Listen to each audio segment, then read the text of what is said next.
As leis.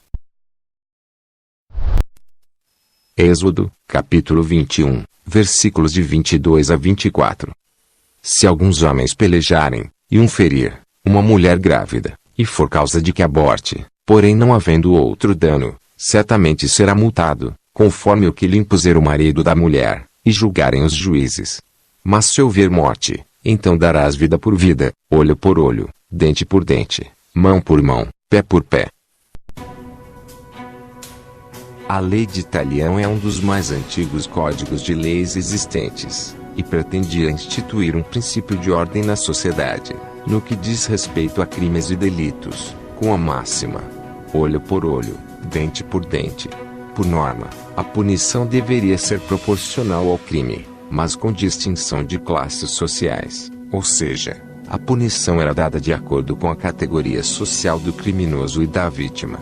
Os primeiros sinais da lei de Italião foram encontrados no Código de Hammurabi, aproximadamente em 1780 a.C., na Babilônia.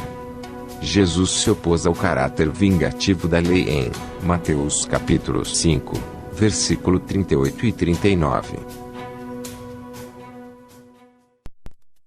Ouvistes que foi dito, olho por olho, e dente por dente. Eu, porém, vos digo que não resistais ao mal, mas, se qualquer te bater na face direita, oferece-lhe também a outra.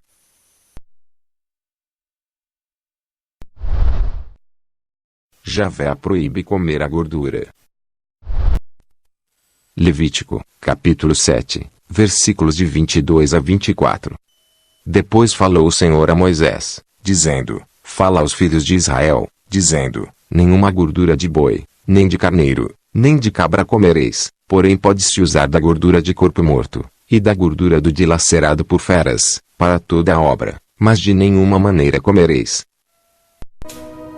O conceito de animais impuros, comida pecaminosa, é muito forte no judaísmo, e no islamismo, onde comer carne de porco, por exemplo, tornaria impura a pessoa. Porém, essa ideia foi abolida no cristianismo.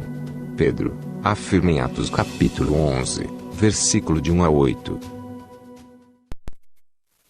Os apóstolos e os irmãos que estavam na Judéia, souberam que também os gentios, não judeus, haviam recebido a palavra de Deus.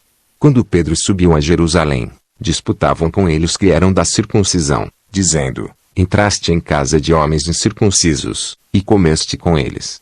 Mas Pedro, começando a falar, lhes fez uma exposição por ordem, dizendo: Eu estava na cidade de Jope, orando, e, em êxtase, tive uma visão em que via descer um objeto, como se fora uma grande toalha que era baixada do céu pelas quatro pontas, e chegar até perto de mim. Olhando-o atentamente, eu notava, e vi quadrúpedes da terra, feras, répteis e aves do céu.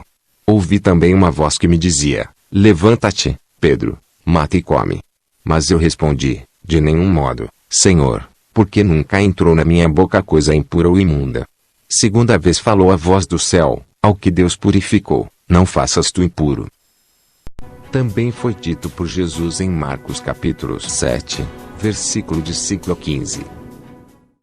Depois, perguntaram-lhe os fariseus e os escribas: Por que não andam os teus discípulos conforme a tradição dos antigos, mas comem o pão com as mãos por lavar?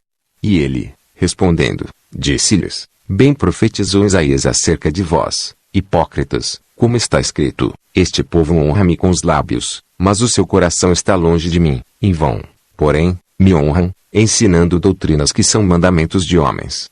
Porque, deixando o mandamento de Deus, retendes a tradição dos homens, como o lavar dos jarros e dos copos, e fazeis muitas outras coisas semelhantes a estas. E, chamando outra vez a multidão, disse-lhes: Ouvi-me vós, todos, e compreendei. Nada há, fora do homem, que, entrando nele, o possa contaminar, mas o que sai dele, isso é que contamina o homem.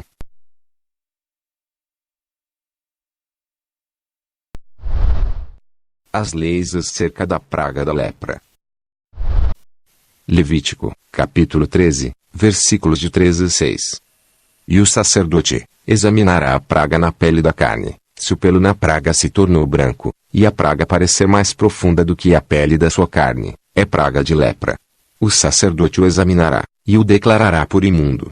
Mas, se a mancha na pele de sua carne for branca, e não parecer mais profunda do que a pele, e o pelo não se tornou branco, então o sacerdote encerrará o que tem a praga por 7 dias, e ao 7º dia o sacerdote o examinará, e eis que, se a praga, ao seu parecer parou, e na pele não se estendeu, então o sacerdote o encerrará por outros 7 dias, e o sacerdote ao 7º dia o examinará outra vez, e eis que, se a praga se recolheu, e na pele não se estendeu, então o sacerdote o declarará por limpo, é uma pústula, e lavará as suas vestes, e será limpo.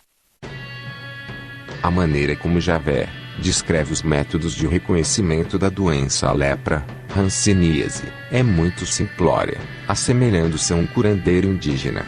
Não é oferecido nenhum tratamento para a doença, apenas um método de observação de sintomas, adquiridos provavelmente por muitos anos de convívio com a doença pelos israelitas, e de outras regiões afetadas.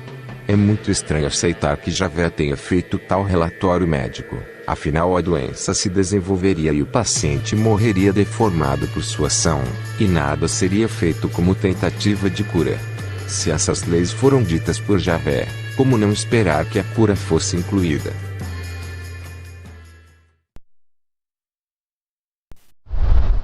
As leis acerca da imoralidade e idolatria. Êxodo, capítulo 22, versículo 18. A feiticeira não deixarás viver. A única consulta mística aceita pelo Deus de Moisés é a que se destina a si próprio, então é determinado que os magos, adivinhos e feiticeiros deveriam ser eliminados. Levítico capítulo 20, versículo 6. Quando alguém se virar para os necromantes e feiticeiros, eu me voltarei contra ele e o eliminarei do meio do seu povo. Isaías capítulo 8, versículo 19. Quando vos disserem, consultai os necromantes e os adivinhos. Acaso não consultará o povo ao seu Deus? A favor dos vivos se consultarão os mortos. Os feiticeiros e semelhantes eram odiados por Javé, talvez pela redução da idolatria a si, pelo seu povo ou pelo encaminhamento dos seus fiéis em práticas ocultas que não poderiam ser disseminadas de maneira aberta, mas faziam parte de forma intrínseca à cultura judaica, na prática de rituais estranhos, e no exercício da cabala, que significa receber, considerada por muitos como uma filosofia esotérica, que tem como objetivo a busca do conhecimento que leva a Deus, e que procura desvendar os segredos do universo, e por outros, como um estudo esotérico e ocultista.